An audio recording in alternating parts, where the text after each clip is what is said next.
그러면 지난 시간에 이 못한 9장을 오늘 하고 그 다음에 10장을 마치면 다행인데 어쨌든 9장을 끝내봅시다.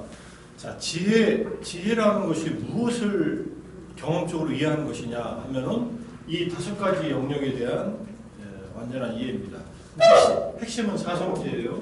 이 모든 것들은 사성제로 통합되는데 사성제가 너무 크니까 5온 12초 또는 18개, 5온 6초 또는 개의 요소, 그 다음에 연기의 방식으로 일단 쪼개서 설명한 다음에 그 다음에 사성제로 통합을 합니다. 우리가 지혜롭다고 할 때는 간단하게 얘기하면 5온과 6초는 자기 자신에 대한 이해예요. 자기 자아가 아니라 자아라고 생각되고 있는 몸과 마음의 경험에 대한 이해. 불교를 공부한다는 것은 자기를 이해하는 것이에요, 사실은. 이거는 누가 해줄 수 없어. 그죠? 여러분 몸과 마음을 누가 이해해 줄 수 있어요? 이해를 해줄 수는 있겠지. 나 지금 슬프다 하면 슬프냐? 힘들겠다. 이렇게 공감받고 이해받는 수는 있지만은 슬픔이 왜 일어났는지, 얼마만큼 지속되는지, 어떻게 해결되는지는 자기 안에 내면적인 프로세스라서 누가 알 수 있는 영역이 아니에요. 그래서 이거는 직접적으로 스스로가 알 수 있는 영역들이야. 외모는 자기도 보고 남들도 보지만은 외모가 중요하다고 하지는 않아요. 외모보다 더 내면에 있는 내적인 경험들이 실제로 중요하니까. 그렇게 이해하면은 뭐 어려운 얘기는 아니에요. 근데 이걸 쪼개고 분석하고 해서 이걸 가르쳐 줬는데 이거를 머리로 이해하는 것은 개념적 바른 이해고 실제로 경험을 통해서 확인하는 것은 경험적 바른 이해다. 그게 반야의 지혜다. 이렇게 이해하면 됩니다. 5가지 무더기는 물질, 느낌, 인식, 의지적 형성, 식. 이 5가지예요. 우리는 몸은 물질로 되어 있습니다. 이거를 부정하지 않죠. 여러분이나 나나. 그죠? 무슨 물질로 되어 있어요? 이 물질은? 물이 한 H2O가 한 70%? 80%? 80%는 아니겠구나. 피가 그렇게 많지는 않아요. 내 몸무게가 만약에 100kg면 80kg가 피라는 얘기는 아니야. 몸을 구성하고 있는 요소 안에 스며있는 H2O가 70%, 80% 정도 돼요. H2O는 뭐예요? 수소와 산소 입자잖아. 그죠? 수소 원자, 산소 원자. 이 2가지로만 보면 그렇지만 또 다른 미네랄, 화학적인 요소들이 있지만 기본적으로 이걸 물질의 요소라고 합니다. 불교는 그걸 지수화풍의 4가지 근본 물질로 되어 있다 이렇게 얘기해요. 딱딱하고 부드러운 요소, 그 다음에 적시고 웅집하는 물의 요소, 그 다음에 뜨겁고 차가운 열기의 요소, 그 다음에 움직이고 동작하고 떨리고 지탱하는 바람의 요소 이렇게 얘기해요. 이게 물질의 요소예요. 경험의 물질적 요소. 느낌은 즐겁거나 고통스럽거나 중립적 정서 상태. 그러니까 즐거운 상태. 맛있는 걸 먹으면 즐겁죠. 씁쓸한 거 먹으면 또 고통스럽죠. 중립적은 무덤덤한 상태. 이건 뭐 어렵지 않죠. 이거 하나하나 볼 거예요. 인식은 사물의 특유한 징표와 특징을 통한 사물들의 동일시. 인식이라는 것은 조금 어렵지만 인식과 식을 구별하기가 제일 어려운데 인식 작용이 일어난다는 것은 이미 알고 있는 것을 통해서 사물을 아이덴티피케이션 하는 거예요.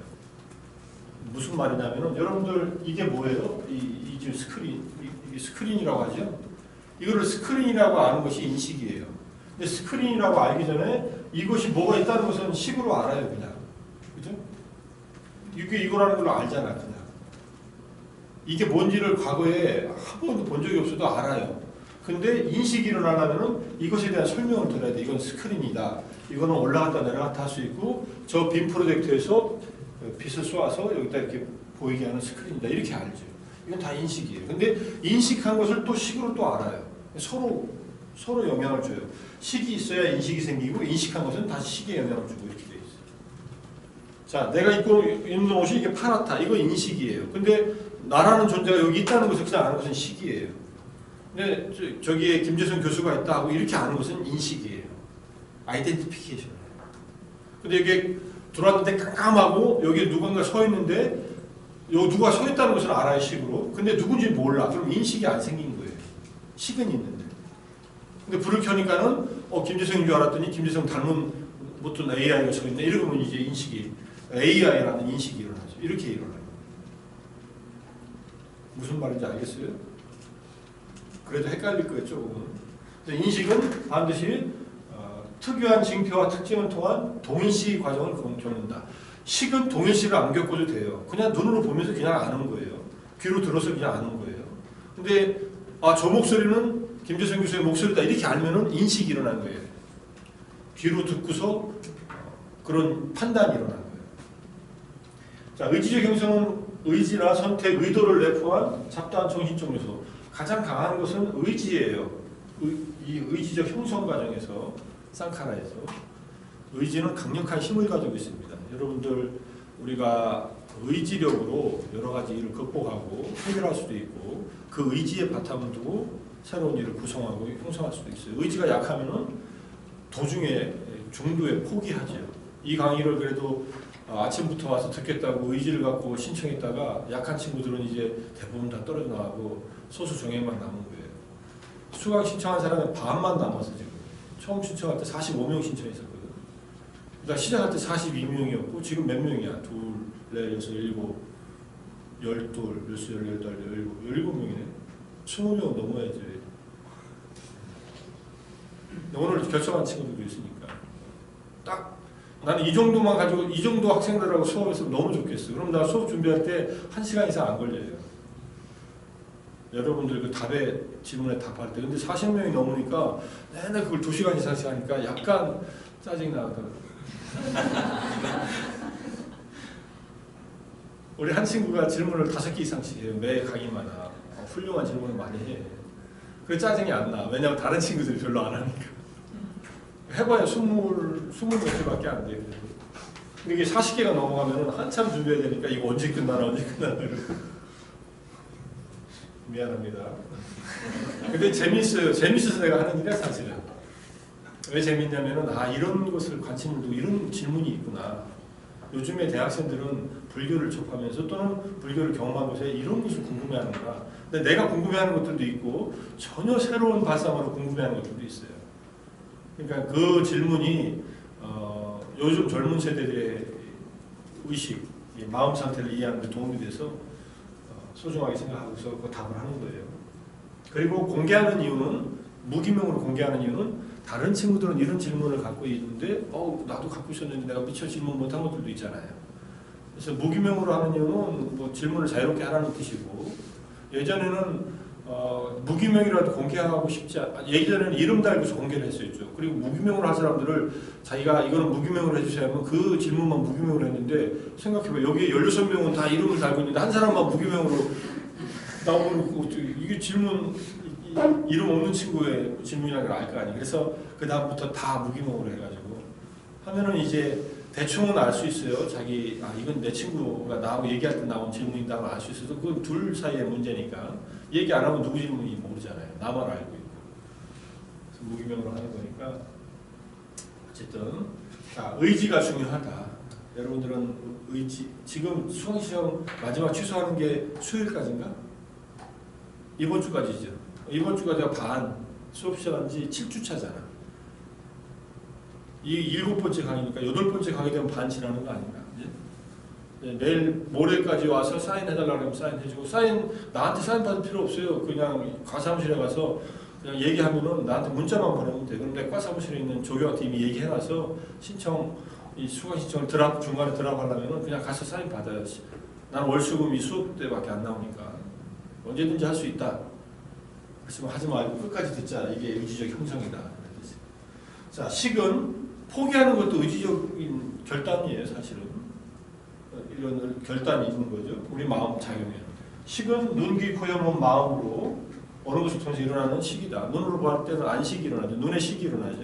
이건 눈이라고 하는 고유 영역에서 이게 시각 능력이 살아있어야만 일어나는 알미예요. 식은 알미예요. 아는 거. 근데 본질을 꿰뚫어 알지 못해 이거는. 그래서 다르게 알아.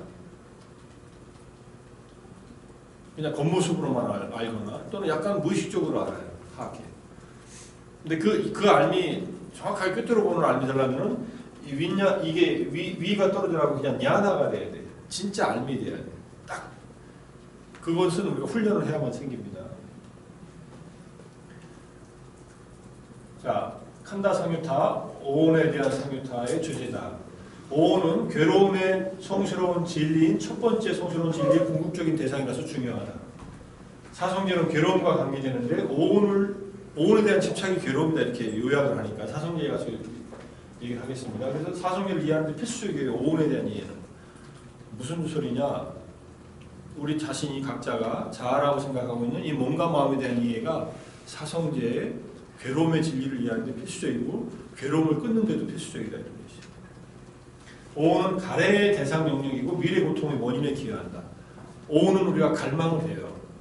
여러분들 몸이 건강하고 오래 살기를 갈망하잖아요. 느낌은 좋은 느낌 먹기를 갈망하고, 그죠? 다 그 오온 가래 자체가 오온의 행의 요소예요. 뭔가 갈망하는 것, 욕망하는 것이. 그러니까 오온 자체가 우리의 갈망의 대상이에요. 나의 몸과 마음을 갈망하고 내가 좋아하는 사람의 몸과 마음을 갈망해요. 가래의 대상이죠. 좋아하지 않는 사람은 반대로 갈망하죠. 미워하면서. 오온에 대한 가래는 해탈을 얻기 위해서 제거되어야 한다. 해탈은 잘못된 자아관념에서 벗어나는 것이고 그래서 완전한 자유를 얻는 것이다. 이렇게 보면 가래를 제거하기 위해 필요한 두 종류의 지혜는 오온의 진정한 본질에 대한 명료한 통찰이다. 그죠? 붓다 자신은 오온을 개별적인 특징, 색수상행시, 그것들의 발생 조건, 소멸에 이르는 길의 견지에서 이해하지 못하는 한 완전한 깨달음을 얻었다고 주장하지 않았을 것이다. 오온을 완전하게 이해했다. 이렇게 사성제의 방식으로.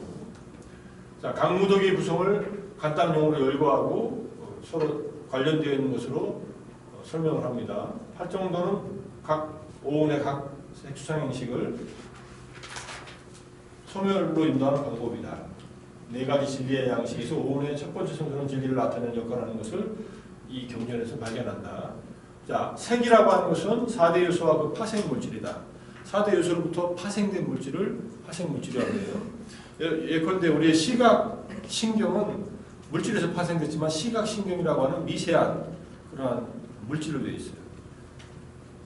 청각 신경도 마찬가지예요. 신경 여기서 말하는 파생 물질들의 우리의 경험 속에서는 각각의 안입이 설신, 그러니까 시각, 청각, 그 다음에 미각, 후각, 촉각, 신경계도 이게 다 물질입니다. 중요한 것은 물질이 물질을 보고서 그 다음에 해석되는 차원에서 정신으로 바뀌어요. 정신적인 현상이 일어나. 눈에 시각 신경이 살아있고 빛이 눈을 망막을 통해서 들어와서 안으로 빛이 들어오면서 그것이 생화학적인 정보로 바뀌어가지고 뇌의 어떤 영역으로 후두부에 전달돼가지고 그 다음에 일어나는 것은 알미예요. 알은 물질 현상이 아니에요. 정신 현상이지. 그러니까 물질계에서는 알미 일어나지 않아요. 생명이 없고 알은 인간만 일어나는 건 아닙니다. 아주 미미한 곤충부터 시작해서 동물에도 다 일어나요. 걔들도 다 알미 있으니까는 생명을 유지하려고 뭐 위험하면 피하고 그러죠. 자, 파생 물질들이 있고 자양분을 조건으로 생겨납니다. 우리가 먹는 음식 기본적으로 그러니까 음식만으로 물질이 생기지 않아요. 접촉, 의지, 마음에 의해서 물질이 또 생겨납니다. 거품 덩어리의 비유가 돼요. 거품 덩어리는 거품이 하나씩은 생겼다 꺼질 때도 거품 덩어리는 일정 시간 유지가 되잖아요. 그죠? 여러분들 우리 몸은 태어나서 죽을 때까지 같은 몸이라고 생각을 안 해도 그 몸이 쭉 연결되어 있다는 생각을 할 수 있어요. 그죠? 여러분들 어저께 몸하고 오늘 몸하고 같아요? 뭔가 변화했죠? 변화하고 있죠, 지금도? 아주 미세한 차원에서는 계속 더 심하게 변화하고 가장 오래가는 우리 몸을 구성하는 세포는 6년 정도 간다 그러더라고요. 뼈를 구성하는 세포. 짧은 것은 뭐 며칠 만에 그냥 사라지는 세포들도 있고 새로 생겨나서 새로 사라지는 세포들이 꺼지는 거품이고 새로 생겨나는 세포가 새로 생겨나는 거품이에요. 근데 그 덩어리로는 이렇게 비슷한 형태를 계속 유지하고 있어요. 그러니까는 어제 우리가 이틀에 한 번씩 만나도 아이덴티피케이션 하잖아요. 어떤 친구는 처음 보는 것 같아요. 7번째 강의를 하는데도. 근데 대부분은 다 얼굴이 이제 익숙해가지고 나랑 눈을 잘 안 마주쳐서 그런지 그런 친구들도 있지만 대부분 자기 자리에 이렇게 딱 앉아있으니까 이게 딱 아이덴티피케이션이 돼. 이름하고는 매치가 안 돼도 내가 출석을 안 불러서. 거품 덩어리라는 비유는 의미가 있다. 그래서 몸을 자아라고 생각하는 게 여기 신기루나 바나나 나무줄기나 마술적인 환영 물거품과 같은 정신현상을 자아라고 생각하는 것보다 더 안정적이다. 이렇게 부처님이 얘기한 적도 있어요. 차라리 마음보다 몸을 자아라고 생각하는 게 덜 변하지 않느냐. 몸 이렇게. 아침마다 거울 보면서 오늘은 눈밑이 좀 다크서클이 있네 이러면서 보고 왜 요새 얼굴이 좀 탔지 내 얼굴이 이렇게 보고 하는 것이 그래도 거품 덩어리로서 몸을 보기 때문에 그래요. 느낌은 우리의 감각기관을 통한 접촉에서 생긴 6종류의 느낌, 눈으로 봐서 생긴 느낌, 귀로 들어서 생기는 느낌에서 마음으로 떠올려서 생기는 느낌들이 있고 접촉을 통해서 생겨난다. 근데 6가지들이 있지만 느낌은 기본적으로는 즐겁거나 괴롭거나 무덤덤한 느낌, 질적으로는 3가지고 생기는 방식으로 하면 6가지 느낌이 있다. 접촉을 통해서 생긴다. 접촉이라는 것은 눈으로 대상을 봐서 알미 일어나는 것을 접촉이라고 해요. 눈으로 보이는 대상을 볼 때 알미 일어나요. 그럼 접촉이 생겨. 그리고 접촉에서 이 느낌과 인식과 의지적 형성 3가지가 생겨. 그죠? 접촉은 굉장히 중요한 사건인데 접촉을 안 하는 순간은 한순간도 없다. 이렇게 얘기해요. 눈으로 대상을 안 볼 수는 있어요. 눈을 감고. 그럼 귀에서 접촉이 일어나죠. 근데 눈으로 안 보인다고 해서 아무것도 안 보이냐? 눈을 감으면 검은 게 보이죠. 여러분들 눈을 감고 있어봐요. 눈을 살짝 감아봐 지금. 아무것도 안 보여요? 눈을 꽉 감아봐 한번. 눈을 꽉 감아봐. 그럼 뭐가 보여요? 꽉 감으라니까. 꽉 감으면 시커멓고 덜 감으면 좀 회색 빛깔이죠. 내가 지금 보는 게 그래. 그게 보이는 거예요 사실은. 그걸 우리는 아무것도 안 보인다 그래. 이 밖에 있는 대상들이 안 보이니까. 어쨌든 눈을 감아도 접촉은 눈에서도 일어나지만 그러니까 이게 지금 뭐 특별한 대상이 안 보인다고 생각하니까 마음속에서 대상들이 떠오르기도 하고 그 다음에는 소리가 들리기도 하고 시각과 청각이 우리의 지각 능력에서 차지하는 비중이 거의 90%를 차지해요. 그 중에 시각이 한 7, 80%를 차지해요. 시각이 차단되면은 다른 감각이 민감하게 살아날 수밖에 없어요. 시각이 차단된 분들은 청각과 촉각, 후각이 발달하게 돼 있어요. 그 영역에 할당되는 영역을 다른 감각 영역들이 이제 활동하기 시작합니다. 훨씬 더 민감하게 듣고, 민감하게 느끼고, 민감하게 냄새 맡고. 그게 생존 전략이에요. 근데 보통 시각이 있는 사람들은 눈으로 봐서 위험한 것들은 보고 피하고 좋은 대상은 보고서 찾아가고 이러죠. 눈이 중요하죠.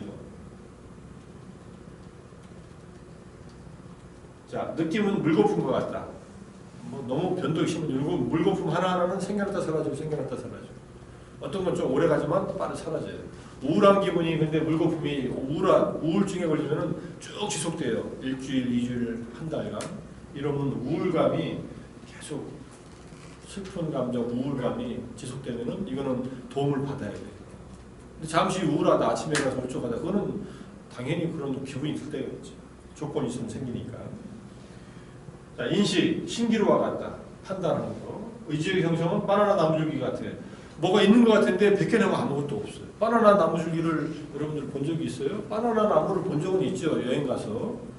우리나라에서 파초라고 그래요. 파초는 바나나과의 한 식물입니다.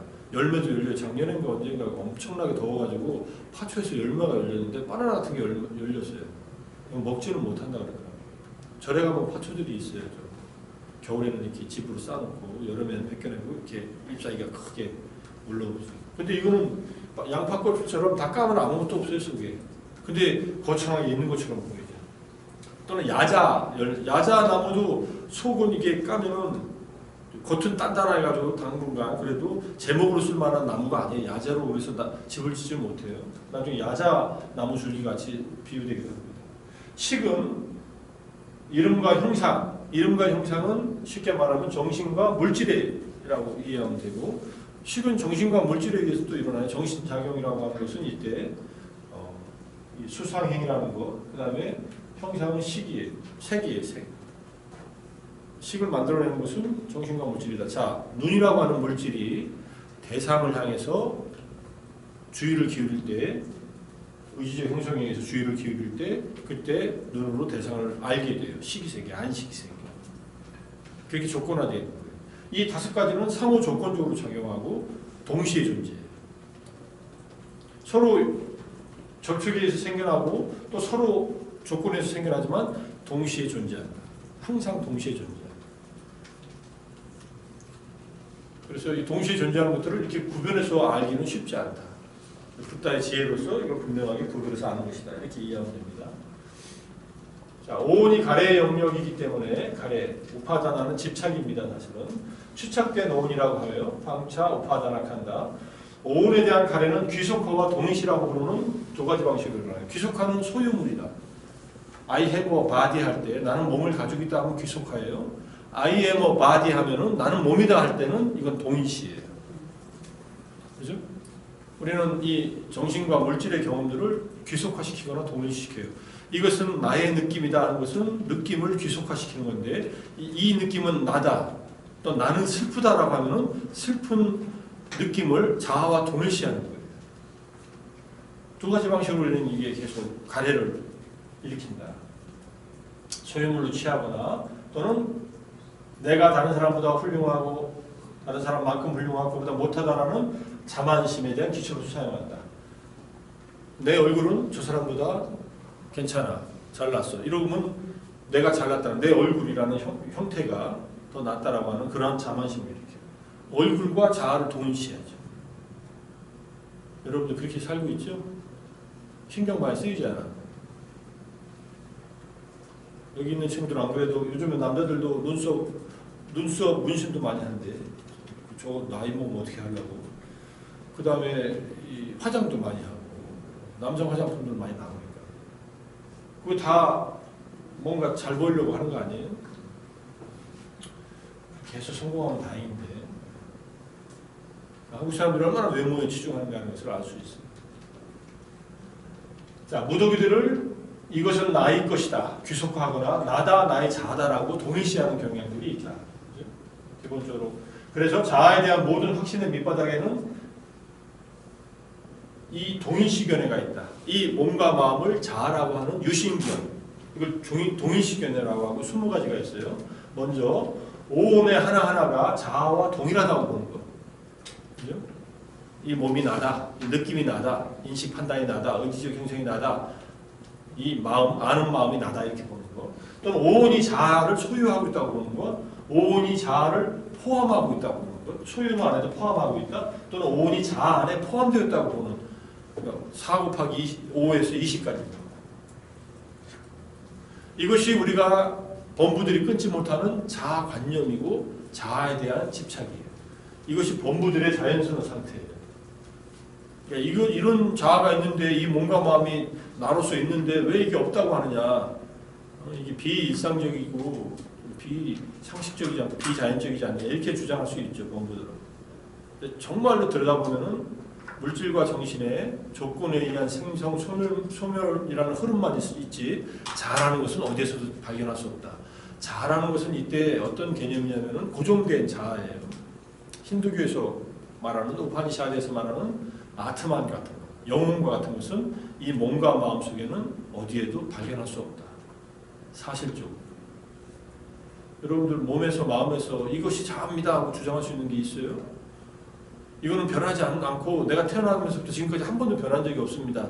이렇게 주장할 만한 게 경험적으로 있냐? 이렇게 한번 봐봐요. 경험적으로 있는가? 그냥 믿음으로 있는 게 아니라 경험적으로. 어제 내가 명상할 때 경험한 그것이 자아고 지금은 자아의 상태가 아닙니다. 제정신이 아닙니다. 지금은 굉장히 혼란되어 있고 굉장히 불안정합니다. 그럼 안정된 것이 자아고 불안정한 것은 자아가 아니에요. 그렇게 보는 것은 안정된 것을 자아라고 생각하는 관념이 있는 것이고 불안정한 것은 내가 아니라고 생각하는 관념이 있을 뿐이지 불안정한 마음의 상태, 안정된 마음의 상태가 있을 뿐이다. 이렇게 보는 거예요. 그게 사실에 입각해서 실제를 보는 입장이죠. 자, 모든 번뇌는 궁극적으로 무지에서 생겨나요. 어리석어. 뭘 모르느냐? 오온이 자아가 아니라는 것은 몰라. 이런 얘기. 무지는 모든 고통과 속박의 밑바닥에 있고 오온을 둘러싸고 3가지 미혹의 고문을 짭니다. 어떤 것이냐? 오온은 영원하다는 믿음, 진정한 행복의 근원이고 자아라는 관념, 이 3가지. 그죠? 영원한 오온, 진정한 행복의 근원인 나, 나로서의 몸과 마음, 그 다음에 이것은 자아라는 이 세 가지가. 근데 이러한 무지의 마력을 부수기 위해서 요구되는 지혜는 오는 무상하고 고이며 무한하고 아는 통찰이다. 이것이 세 가지 존재의 특성에 대한 보편적 특성에 대한 직접적인 알입니다. 이 특성은 변하는 특성이 아니에요. 이건 그냥 무상하고 고이고 무한의 특성은 어떤 오온이나 똑같이 적용돼요. 변하고 있고 안정되어 있지 못하고 고정된 자아가 없다. 이걸 듣고서 불안해질 수도 있습니다. 아, 자아가 있던 자아가 없어졌구나 이렇게 생각하면 오해예요. 원래 없는 자아를 없다라고 얘기하는 것인데 이것을 이해할 준비가 안 된 사람들한테 부처님은 자아가 없다라는 얘기를 안 해요. 실제로 왓자고타라는 어떤 외도의 수행승이 부처님 찾아와서 자아가 있습니까? 라고 질문하니까 부처님 대답을 안 합니다. 그러면 대답을 안 하시니까 내가 질문을 잘못했나 해서 자아가 없습니까? 라고 질문하니까 그래도 대답을 안 해요. 이게 답을 아무것도 못하고 그냥 가버려요. 옆에 있던 안한존자가 시자였던 안한존자가 부처님 왜 자아가 있다고 하는데 대답 안 하시고 없다고 하는데 대답 안 하십니까? 없다고 하면은 없다라고 해주면은 부처님의 가르침하고 일치하지 않습니까? 이렇게 얘기하니까 부처님께서 저 친구는 이제까지 자아가 있다라고 생각하고 살아왔다. 근데 내가 자아가 없다라고 얘기하면은 아 지금까지 있던 자아가 드디어 없어졌구나. 그리고 아 이 인생은 살 가치가 없구나. 자아가 없는데 무슨 가치가 있겠느냐라고 단면론적인 생각, 허무주의적인 생각에 빠질까봐 얘기를 안 했다. 이렇게 얘기를 해요. 자아가 있다라고 하면은 이미 잘못된 이 영원주의에 빠지니까 그는 대답을 안 했다 하더라도 그러니까 무아라는 말을 쉽게 하지 않았다는 얘기예요. 이렇게 쉽게 강의실에서 이렇게 강의하지 않았다는 얘기예요. 그래서 무아가 이해가 안 된다고 여러분들 너무 상심하지 말고 부처님 당시 때도 많은 사람들이 이해를 못해서 그 본문을 듣지도 못한 사람들도 있다. 근데 나중에 이제 이해력이 정진해서 자기 스스로가 이 관찰을 통해서 이해하면은 그때 가서 부처님이 얘기해줬다 이런 얘기입니다. 무상의 특성으로 괴로움의 특성을 드러내고 두 특성이 무아의 특성을 드러내도록 사용하기도 합니다. 자아가 있다면 그것이 무상하거나 괴롭지 않아야 되지 않느냐. 영원한 것이 어떻게 무상하냐. 영원한 것이 어떻게 괴롭냐. 힌두교에서 말하는 아트마는 세 가지 특성이 있어요. 자아의 특성,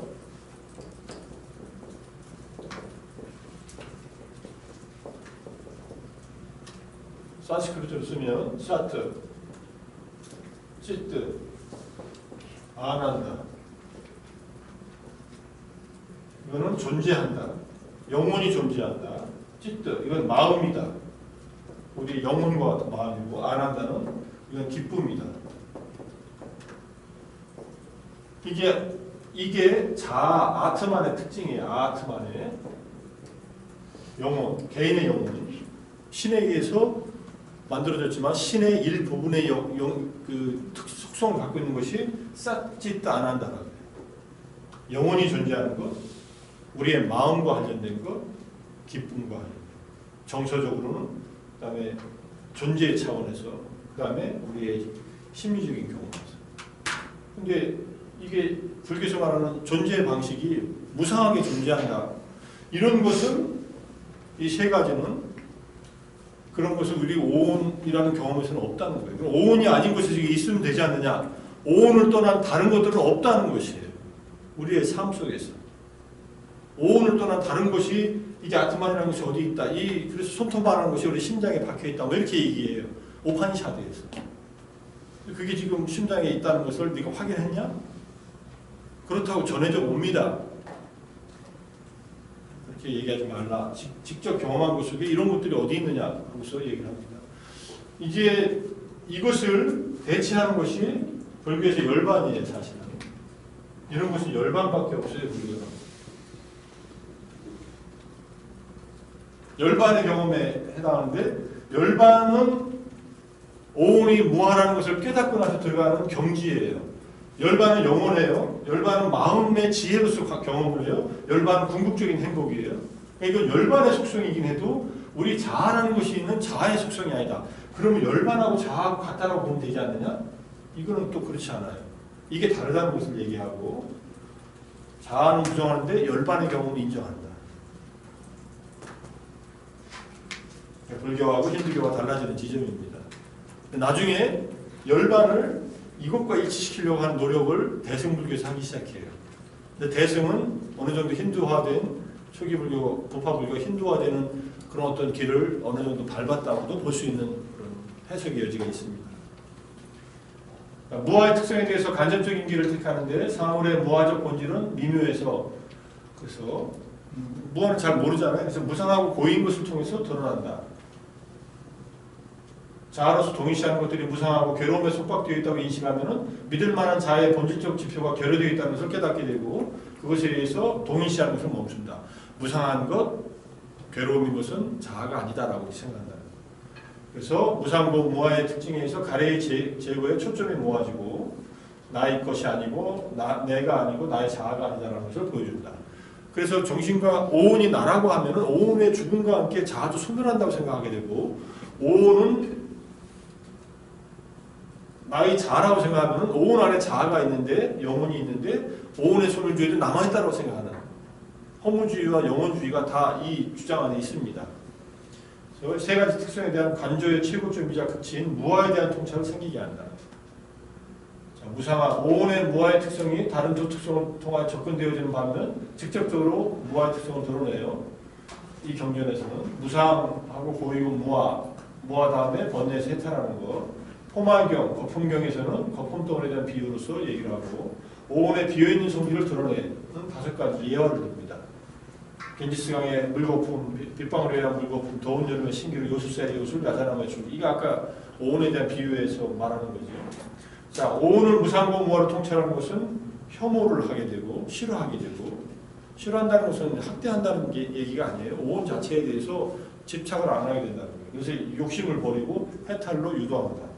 해탈을 얻은 사람은 윤회가 멈추고 더 이상 할 일이 남아있지 않은 해탈을 스스로 알고 보는 그러한 지견, 해탈 지견을 얻는다. 해탈은 자명하다라고 내가 얘기한 것과 맥을 같이 합니다. 그 다음에 육군에 대한 법문은 육군이라고 하는 것은 6가지 감각기관을 말해요. 오온에서는 3개에 해당하는 것이 육군에서는 안이비 설신, 눈기, 코여, 몸이고 식은 정신에 해당하죠. 안과 밖의 감각기관, 육군에는 6가지 대상이 있습니다. 눈으로 보이는 대상, 귀로 들리는 소리, 코로 냄새, 혀로 맛, 그 다음에 몸으로 촉감을 느낄 수 있는 것, 마음으로는 마음에서 일어난 여러 가지 경험들. 그래서 다른 경우의 총체성에 대한 관점을 제공한다. 이게 같은 것을 다르게 보는 거예요. 감각 기반의 6쌍은 감각 기능들과 상응하는 대상들이다. 의식과 대상세를 중지하기 때문에 내적 감각 기반들은 접촉의 기반이라고 하고 감각, 기능, 대상, 의식이 함께 존재하는 것이 접촉이다. 그래서 이렇게 존재하는 거예요. 이게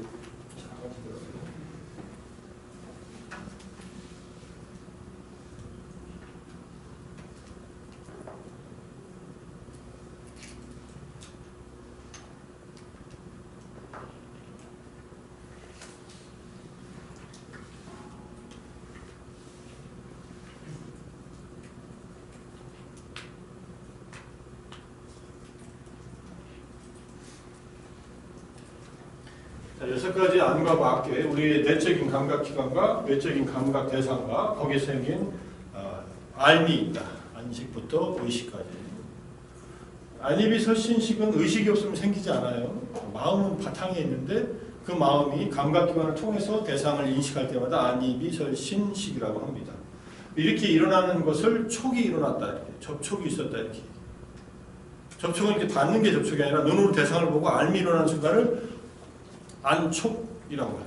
거기에서 느낌과 판단과 의지가 일어나요. 접촉이 있은 다음에. 5가지가 내적 감각 기능과 대상은 명백하다. 눈기, 코, 영, 몸, 마음. 근데 의근, 마음은 법이 있는데 법은 자기 반성, 상상, 반대 등의 순수한 정신적인 대상들이고 수동적인 의식의 흐름들이다. 이 의근은 수동적인 의식의 흐름이다. 이렇게 보는데 의근은 의식의 모든 종류를 구성하는 것으로 표현하기도 하는데 법은 육체적 감각을 통한 경험에 관련되지 않은 미묘한 물질적 요소의 유형뿐만 아니라 느낌, 인식, 의도적 형성들을 포함한다. 육체적 감각을 경험을 통하지 않은 미묘한 물질적 요소의 유형들도 있습니다. 이것은 선종수행할 때 심력으로 일어나는 빛과 같은 것이에요. 빛은 물질이거든요. 그 물질은 지금 감각 경험으로 생긴 게 아니에요. 마음에서만 경험돼. 윗바사나 10가지 번뇌 중에 빛이 보인다 할 때 그 빛도 눈으로 보는 빛이 아니에요. 시각 용리에서 보는 게 아니라 마음에서 파악되는 빛이야. 그리고 느낌, 인식, 의도적 형성들을 다 법으로서 마음이 안다는 거예요. 그러니까 식은 느낀 것도 알고 인식한 것도 판단한 것도 알고 의지도 알아요. 또 마음 일으키면서. 해탈은 육군 육경과 발생한 모든 현상들에 대한 직접적인 암과 완전한 이해를 요구합니다. 오온과 육군에 주어지는 처리 방법의 차이가 있는데 둘 다 가래가 뿌리박고 자라는 토양이지만 오온은 유심견에 대한 토양이라면 육군은 가래에 대한 토양이다. 왜냐하면 보고 듣고 감각기관이 대상과 작동하면서 거기에 대해서 우리는 감각적인 갈망들이 일어나요. 아름다운 걸 보고 싶어하고 좋은 소리를 듣고 싶어하고 이런 식으로. 수행자가 부주의했을 때, 마음 챙김이 없을 때 감각들을 통한 경험은 언제나 가래를 향한 방아쇠가 된다. 즐거운 대상에 대한 욕심, 불쾌한 대상에 대한 분노, 즐거운 탈출로의 갈망, 중립적인 대상에 대해서 무덤덤한 집착, 그래서 탐진치의 잠재 성향이 생겨나요. 마음 챙김이 없을 때. 그래서 마음 챙김이 중요하다. 아까 설명했듯이 일상에서도 마음 챙김을 들어야 하나요? 하는데 이래서 마음 챙김이 있어야 된다는 거예요. 붓다는 모든 것을 불타고 있다고 선언하는데 이때 모든 것은 우리의 6 감각 기관과 감각 대상으로부터 일어난 접촉과 느낌, 일련의 심리적인 과정 전체를 말합니다. 이 모든 것은 탐진치의 번뇌와 온갖 고통의 불길로 타고 있다. 번뇌에 의해서 고통으로 불타고 있다.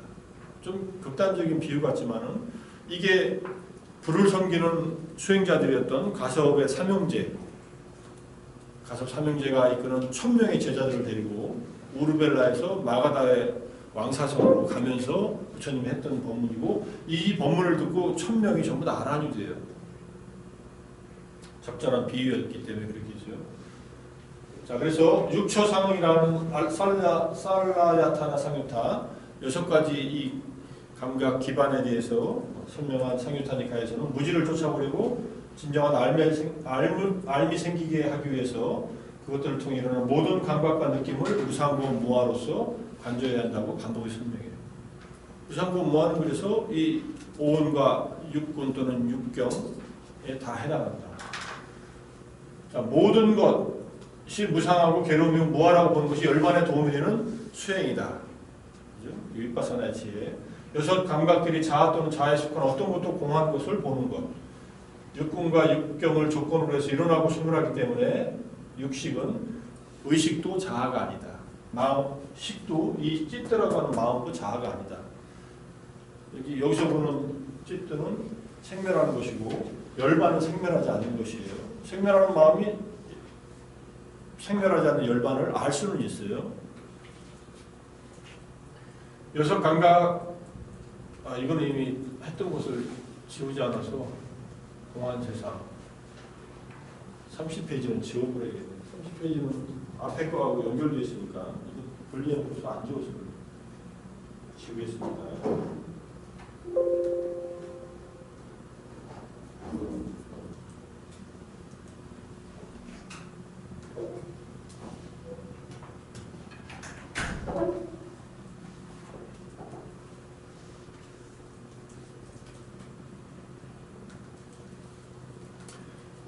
자, 그 다음에 요소는 더 정교하게 나눠진 거예요. 이건 뭐 복잡하게 생각하지 말고 아까 육군, 육경, 육식으로 구성되어 있다. 18요소들은. 그 다음에 그것과 다른 요소들도 있다. 뭐 그렇게 이해하고.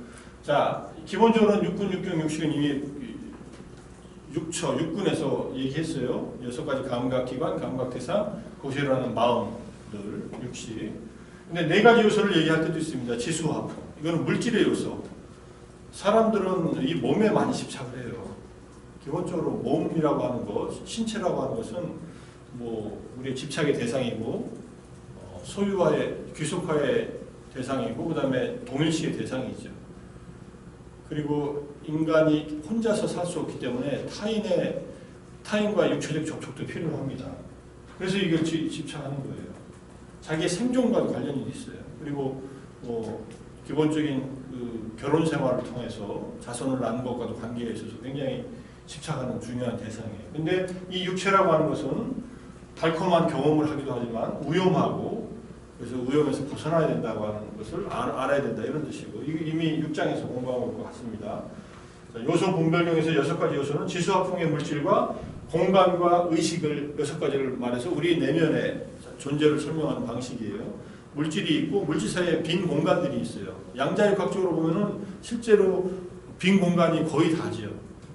우리 몸을 이루고 있는 요소들도 마찬가지고. 근데 우리는 그걸 인식할 수는 없습니다. 양자역학적 사실은 우리의 지금 현재 초 감각기관은 파악이 안 돼요. 실제로. 그래서 좀 비현실적이지만 실제 하는 현상들이죠. 우리 몸에 있는 뭐 공간들, 다양한 공간이 있죠. 그 다음에 마음이 있다. 자, 그 다음에 연기입니다. 연기라고 하는 것은 붓다가 가르치는 핵심이다. 연기를 보는 자는 법을 보고 법을 보는 자는 연기를 본다라고 했습니다. 또 부처님은 법을 보는 자는 나를 보고 나를 보는 자는 법을 볼 것이라 또 얘기했어요. 연기에 대한 가르침의 근본 목적은 윤회가 유지되는 조건을 드러내므로 윤회로부터 해방되기 위해서 무엇을 해야 하는지를 보여주는 것이다. 그 해탈의 승리는 우리의 속박을 기초로 하는 인과관계를 해명하는 문제이고 인과관계를 자체로 이해하는 것에서 시작한다. 그래서 인과관계를 정의한 것이 연기입니다. 연기라는 말 자체는 조건에 의한 발생, 조건은 다양한 조건들이 있고 그것에 의해 결과가 생긴다는 뜻이에요. 연기는 11가지 원인의 고리와 결합된 12연기의 고리로 얘기된다. 이게 12연기입니다. 12연기를 무명부터 늙음과 죽음까지를 쭉 순서대로 보는 것을 순간이라고 하고 무명이 소멸함으로써 행위 소멸하는 소멸의 관계를 보는 것을 역관이라고 해요. 역관은 늙음과 죽음부터 가는 게 아니라 무명의 소멸부터 마지막 늙음과 죽음의 소멸까지 보는 것이 반대 방향으로 보는 거예요. 무명은 사성제에 대한 무지이다. 무지가 있으면 신구의의 선업과 불선업에 빠진다. 이것을 행위를 유발시킨다고 한다. 행위. 형성은 식을 하나의 삶으로부터 다음 생까지 유지시키며 어디에 다시 태어날 것인가를 결정하고 식이 생긴다. 형성, 의지적 형성 때문에 이 식을 따라서 개념 형성의 순간부터 우리의 정신 물질의 명색의 경험들이 생겨난다. 식에서 생겨난다. 물론 식 자체로서 물질이 생기기도 하지만 우리의 식이 부모님의 수정란과 결합되면서 이게 새로운 생명으로서 분화되는 과정을 명색이라고도 합니다. 자, 명색, 물질적 형태를 가진 감각적 유기체와 감각적이며 인식적 능력이 따라오고 이것은 6가지 감각기관으로 확산돼요. 여기서부터 이해할 만해요. 명색이 생기면은 감각기관이 생겨요. 그 다음에 접촉을 하고 접촉한 것에 대해서 느낌이 일어나고 느낌한 것에 대해서 가래가 일어나고 그 다음에 가래한 것은 더 강하게 집착하고 집착하면 새로운 존재가 형성되고 또 태어나고 늙어 죽어요. 우리가 현재 경험하는 것은 4번부터 시작해서 대략 7번까지는 3번부터 시작하면 3, 4, 5, 6, 7은 현재 경험하는 것들이에요. 자세한 내용은 다 몰라도. 그다음 가래는 지금 계속 일어나고 있죠. 집착도 일어나고 새로운 존재 형성은 미래에 일어날 일이라서 잘 모른다. 이거를 이제 다시 한번 보면은 무명과 행위 과거의 원인이고 식에서 감수는 현재의 결과이다. 식, 명색, 유기, 촉수.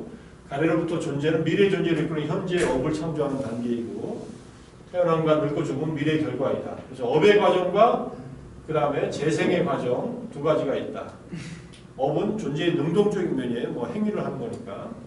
현생의 원인이 되고 조건 단계이다. 재생은 존재의 수동적인 면이고 어떤 업을 지으면 자연스럽게 어떤 형태로 태어나게 되죠. 미래생의 결과다. 그래서 3가지 회전이 있어요. 번뇌가 회전하고 번뇌에 따라서 업이 생겨나고 업에 따라서 과보가 생겨난다. 번뇌는 무명, 가래, 집착, 업은 형성과 업, 유가 있고 그 다음에 과보는 식, 명색, 유기, 촉수, 생노사가 있다. 이걸 그림으로 표현하면 이렇게 돼요. 도표로 보면은 무명, 행이 있다면은 사실은 여기 HU도 있는 곳이다. 이게 번뇌와 업의 과정이에요. 5가지가 세트가 되고 현재의 결과 식, 명색, 유기, 촉수가 있고 여기에는 노사가 있다는 말도 되고 현재의 원인 마찬가지로 무명, 행이 포함된 HU가 있으면 미래에 다시 식, 명색, 유기, 촉수가 생겨난다. 그런 내용을 얘기하고 이게 거기에 대한 설명이고 자, 그림은 이렇게 되어 있습니다. 이 그림을 이해하면 여러분들이 12연기에 대한 테라바다적인 이해를 하고 있다 이렇게 보면 돼요. 조금 어렵지만 이 설명은 위말라 사이더라고 하는 미얀마의 아비담마와 위파사나를 가르쳤던 스승께서 미야마마루의 그림을 그려놨어요. 어리석은 상태로 죽으면 다시 어리석은 상태로 태어나요. 이거는 끝이 어리석으면 다음 생의 시작도 어리석다. 우리는 다시 태어났잖아요. 이건 전생에 무명을 끊지 못했다는 얘기예요. 무지를. 무지한 채로 태어났어요. 이 존재세계로 다시 들어왔어요. 물론 존재세계로 벗어난 적이 없어요. 죽고 나서 바로 이게 연결되기 때문에 그래요. 그러면은 그거를 어떻게 설명하냐. 과거에 어리석음, 무명과 거기에 따른 행위로서 업이 있었다. 그런데 여기에는 무명과 더불어서 가래와 집착이라는 번뇌가 세 가지 번뇌의 회전이 굴러가고 있었고 업의 회전인 두 가지 여기 유와 행이 같이 있다. 다섯 가지를 같이 있다고 보는 거예요. 과거의 원인이 돼요. 번뇌와 업이. 그러면 현생의 결과로서 식, 명생, 유기, 축소라는 다섯 가지가 결과로 생겨나요. 결과는 우리가 해칠 수 있는 것이 아니에요.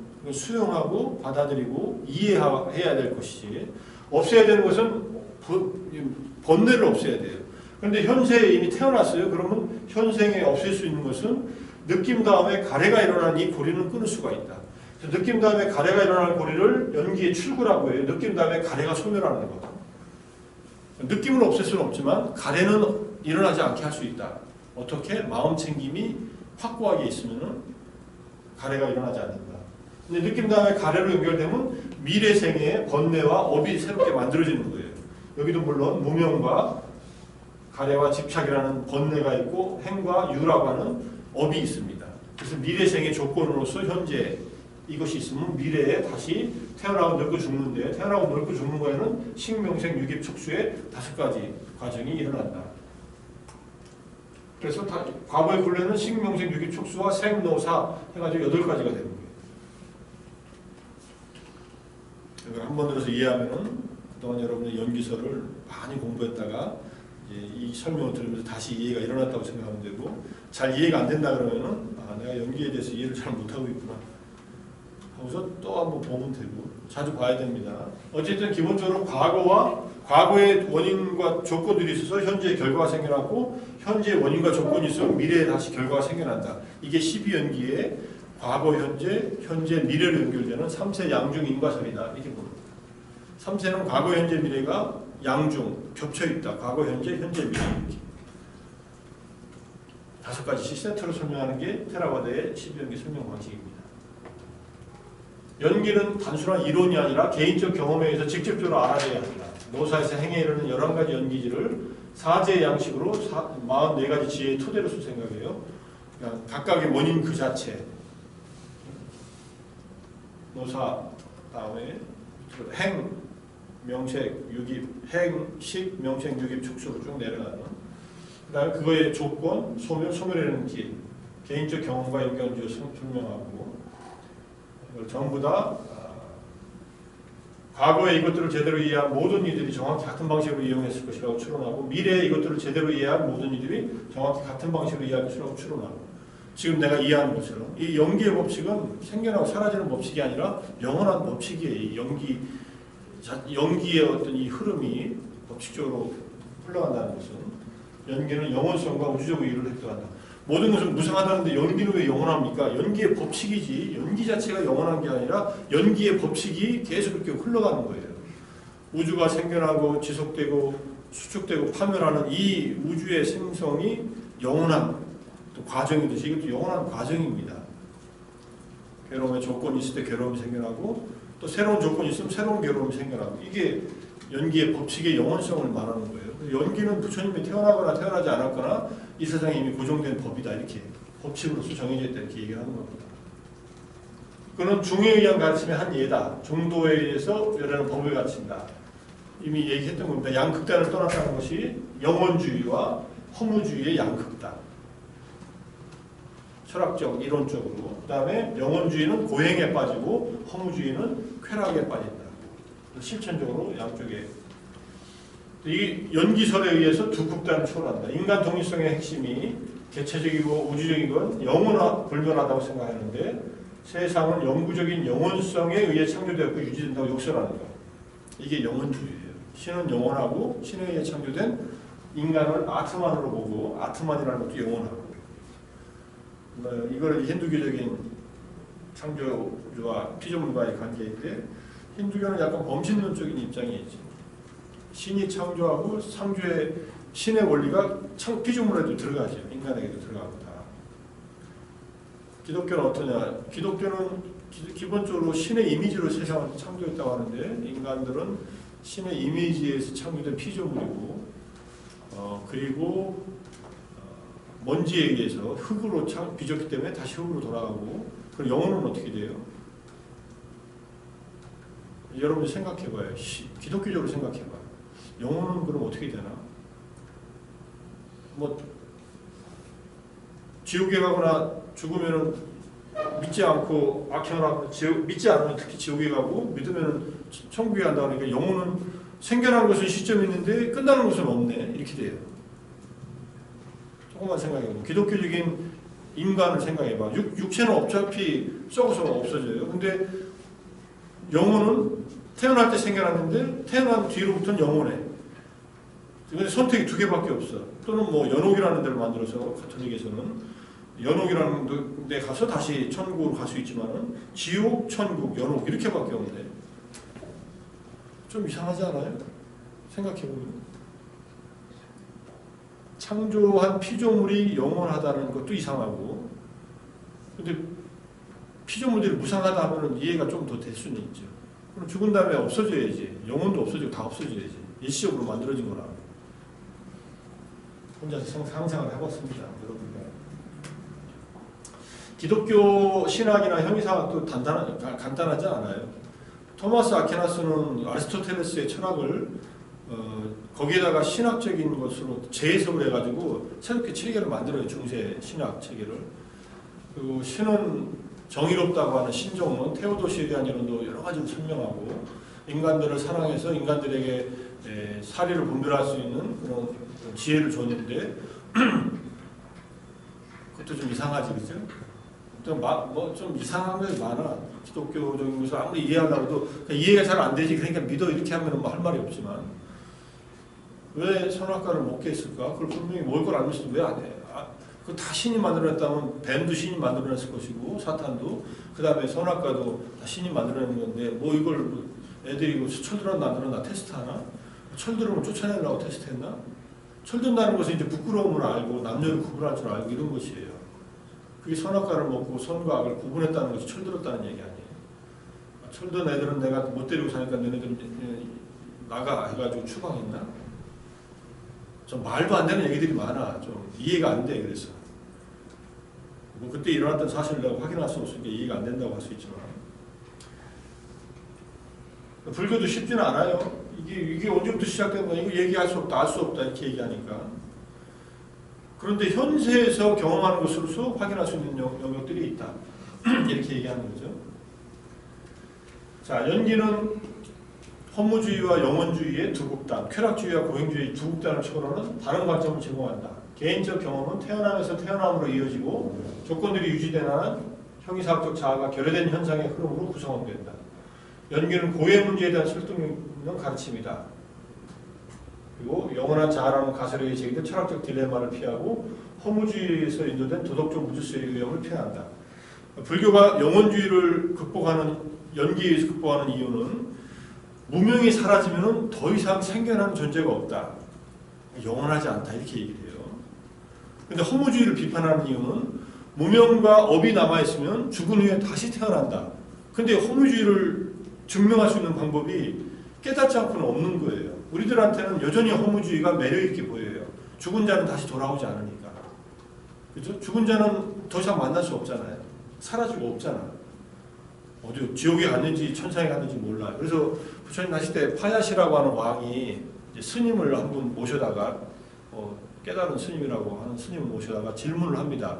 스님, 저는 제 신하들 보고 죽은 뒤에 좀 천국이 있는지 천상이 있는지 지옥이 있는지 얘기 좀 해달라고 죽은 다음에 좀 이렇게 신하들한테 명령을 하고 나서 죽은 신하들이 여럿이 있는데 한 명도 나한테 보고한 사람이 없습니다.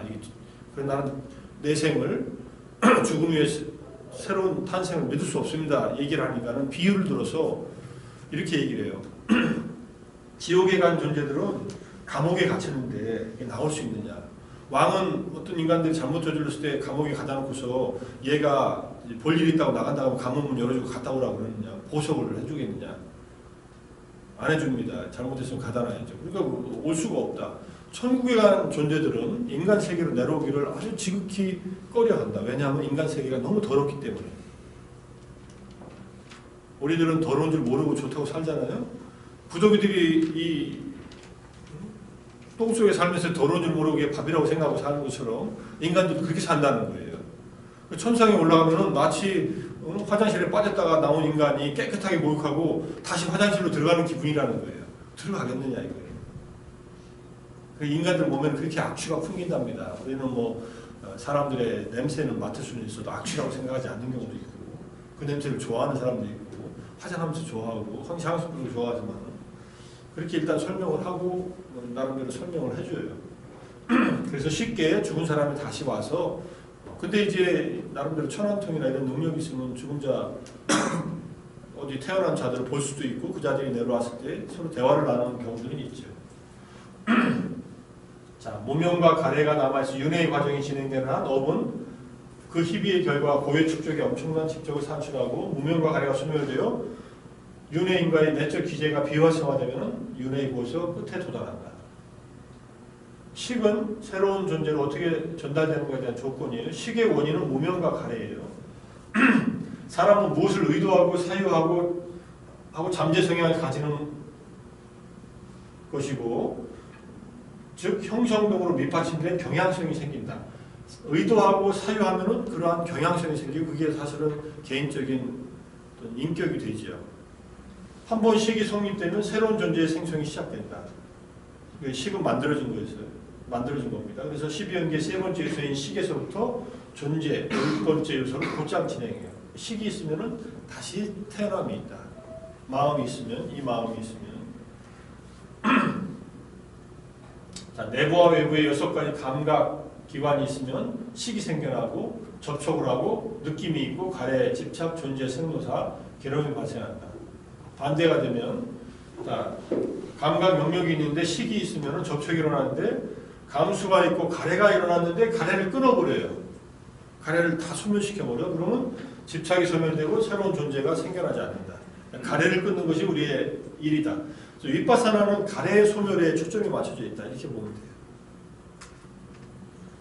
자, 이 변형들은 연기지의 고리가 앞에 연기지와 그 다음에 연기지를 발생시키는 직선적 인과 과정으로 간주되지 말아야 한다는 것을 보여주고 어쨌든 연기도 직선적으로만 흘러가는 게 아니라 그 안에서도 복잡한 요소들이 있는데 가장 두드러진 것만을 무명행식으로 써놨다 이렇게 볼 수 있습니다. 항상 복잡하고 여러 가지 뒤섞인 조건부 인연들을 포함합니다. 좀 어렵지만 연기는 이 정도 넘어가고 더 설명하면 더 어려워져요. 지금은 잘 이해가 안 가지만 적당히 무명부터 시작하는 것과 연기는 번뇌와 업과 그 다음에 새로운 과보의 회전의 과정을 보여주는 것이다. 연기에 의해서 극단적인 견해에 대한 그러한 사견을 극복한다. 근데 연기는 스스로 체험해야 되고 깨달아야 될 진리이지 이론적으로 이해해서는 한계가 있다. 이 정도만 일단 이해하고서 사성계로 갑니다. 사성계는 점진적 해탈의 길과 사념체, 법념체에서 이미 항목들을 언급했어요. 붓다가 깨달음의 밤에 발견한 진리이고 첫 번째 설법 때 말한 진리, 초전법률 때 이미 얘기를 했습니다. 사성계를 비춰보기 위해서 진리상은 사성계는 우주적 배경까지 확장시킨다. 사성계의 진리는 인간에게만 적용되는 게 아니라 모든 세상에 다 적용된다 이런 뜻입니다. 그러니까 과거, 미래, 현재 모든 아라한 정각자들은 이 네 가지 진리를 있는 그대로 깨달은 것이고 사성계는 진실이고 거짓이 아니고 그렇지 않은 것이 아니다. 붓다가 가르친 것은 숲에서 한 움큼의 나뭇잎처럼 적지만 가르친 것은 깨달음과 열반으로 정확히 이끄는 사성계입니다. 부처님은 깨달은 것은 엄청나게 많은데 가르친 것은 사성제 정도다 이런 뜻이에요. 중생들은 사성제를 이해하지 못하고 꿰뚫어보지 못하기 때문에 윤회에서 배회한다. 연기의 고리가 드러날 때 고통의 일상적 발생의 근본에 놓여있는 것은 무명이며 무명은 사성제를 모르는 것. 그러니까 12연계와 사성제는 같은 것을 다르게 설명했다 이렇게 볼 수 있습니다. 사성제를 모르는 것이 무명이고 무명에 의해서 끊임없이 행위를 하고 업을 짓고 그 다음에 새로운 존재가 만들어지는 것처럼 사성제를 이해하지 못한 자에게 태어남으로 인도하는 의도적 행위를 초래하고 태어남 늙음 죽음으로 이끄는 위기에 빠진다. 무명에 대한 해결책은 사성제에 대한 알고로 정의합니다. 사성제에 대한 첫 번째 통달인 법에 대한 관통으로 수타원이 되고, 이것은 열반을 처음으로 체험한 그런 성자를 말해요. 이 관통을 이루는 것은 쉽지 않으나 이 관통을 이루지 못하고 고를 소멸하는 것은 불가능해요. 반드시 수타원의 체험으로 열반을 경험하고 고통이 아닌 열반, 이 열반을 직접 경험해야 된다, 이런 뜻입니다. 사성제를 수행하는 것이야말로 진리를 관통을 성취하는 그 수단이다. 사성제 자체가 수행법이다, 이런 뜻이에요. 한 번 법의 관통을 이루었고 네 가지 진리를 보았고 앞으로 더욱 나아간 제자는 마지막 결실 아란이 되기 위해서 점차적인 이제 수행을 해야 됩니다. 고성제, 오치원인 고성제는 전적으로 이해되어야 된다. 완전히 이해되어야 된다. 우리의 몸과 마음은 이해되어야 하고, 발생의 진리인 가래는 버려져야 하고, 번뇌는 소멸의 진리인 멸성제는 실현되어야 하고, 활성도의 길은 개발, 실천되어야 된다. 이렇게 얘기해요. 이게 다 달라요. 이건 첫 번째 법문에서, 초전 법문에서 이미 부처님이 얘기했던 내용입니다. 길을 실천하는 것은 네 가지 모든 단계의 완성을 가져오며 그 주제에서 번뇌 소멸, 도성제가 아니라 멸성제인데 길을 개발하면 멸성제에 도전한다. 그죠? 번뇌 소멸은 도성제가 아니지.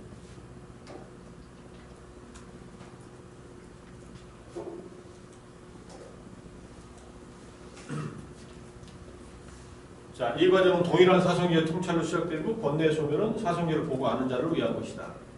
자, 마지막 그래서 이제 열반에 대한 얘기를 해요. 번뇌 소멸된 열반에 대한 얘기로 이제 마무리합니다. 사성제에서 열반을 따로 떼서 설명하는 거예요.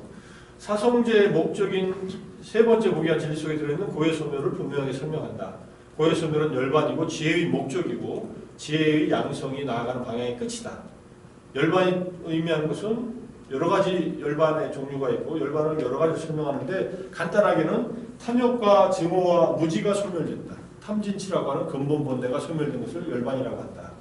그리고 그 열반을 닦기 위한 수단은 팔정도다, 이렇게 얘기합니다.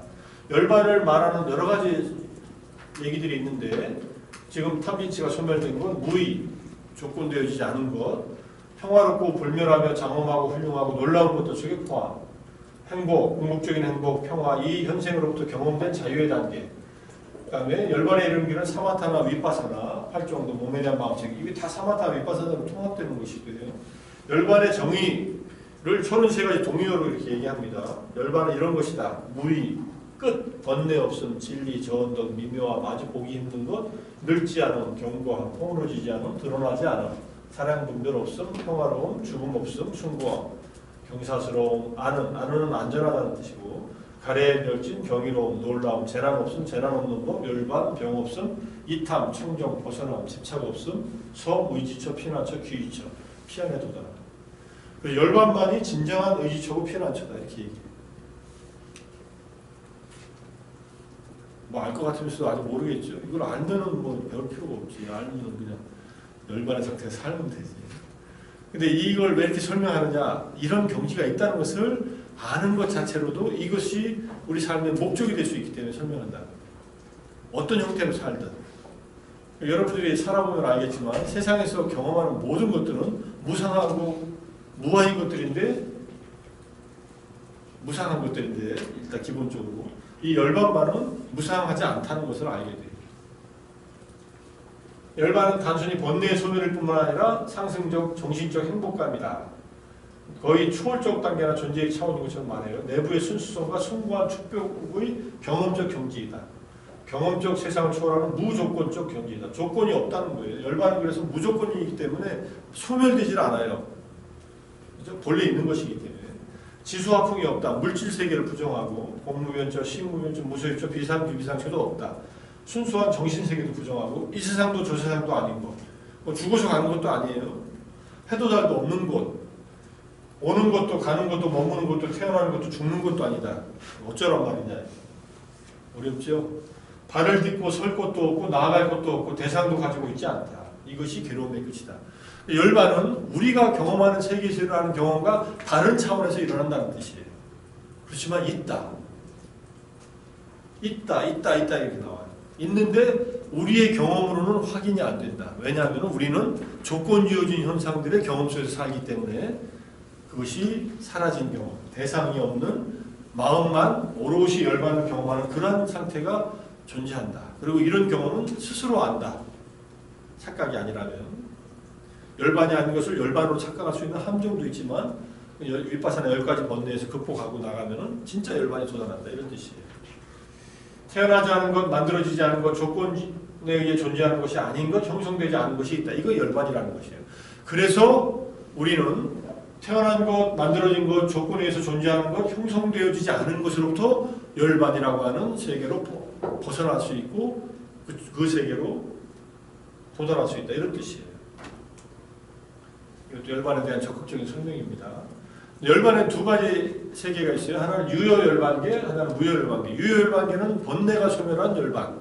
부처님이 35살에 깨달았을 때 유효열반을 경험한 것이고 80에 무효열반계에 들어가셨다. 이건 오온이 사라지는 경험을 하는 것을 무효열반이라고 합니다. 근데 이게 어떤 사람들은 몸이 있으면 여전히 아직 완전히 깨달은 것이 아니다 이렇게 얘기하는 사람도 있는데 완전한 깨달음은 몸을 갖고서 일어나고 육체를 버릴 때 육체에서부터 벗어나는 무효열반으로 들어간다 이렇게 설명을 하는 거예요. 그래서 많은 사람들이 나름대로 머리를 굴리는 사람들은 육체가 있는 한은 완전한 깨달음이 아니다. 왜냐하면 육체에 여러 가지 고통이나 한계가 있기 때문에 이렇게 얘기를 하는데 그건 잘못된 생각이에요. 자기가 육체를 갖고 있으면서 느끼는 한계를 붓다나 아라한들이 육체를 갖고 있으면서 느끼는 한계하고 동일시하는 거예요. 그건 완전히 잘못된 겁니다. 그렇게 이해하지 말고 육체가 있지만은 번뇌가 소멸하면 더 이상의 번뇌에 의한 업을 짓지 않아요. 그죠? 지극한 행복과 평화를 경험해요. 이분들은 평생을 살면서 부처님은 35세에 깨닫고 80세에 45년간 사시면서 어떤 번뇌도 일으킨 적이 없고 어떤 업도 행한 적이 없어요. 선한 행위만 했지 업을 행하지 않아요. 아라한들은. 붓다는 죽음 이후의 아라한의 조건에 대해서는 실존이나 무실존의 용어로 아무 말도 하지 않아요.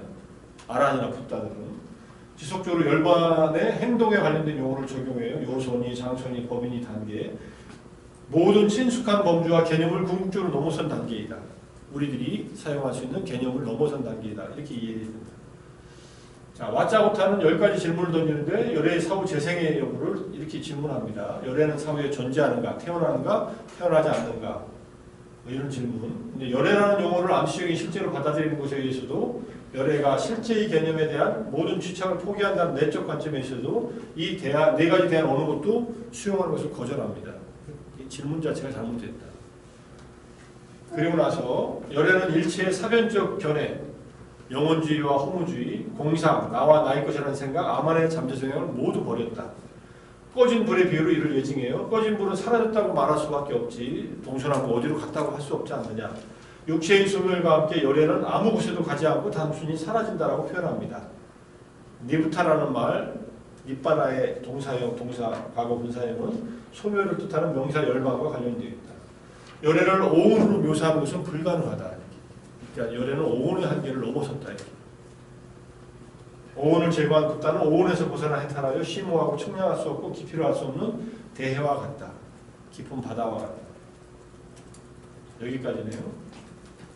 자, 열반은 좀 이해하기 어렵지만은 열반의 경지라는 것이 있고 열반에 도달하는 존재는 우리의 일상적 사유로는 이해되지 않지만 그러한 경지가 있다는 것을 일단 이해를 하고 불교 수행의 목적, 사마타 위파사나 수행의 목적, 모든 수행의 목적은 열반의 획득에 있고 이것만이 진정한 의지처고 안심할 수 있는 그러한 상태이다, 경지이다 이렇게 이해하면 열반에 대한 이해가 좀 됐을 거라고 생각합니다. 질문이 있습니다. 당장 떠오른 질문.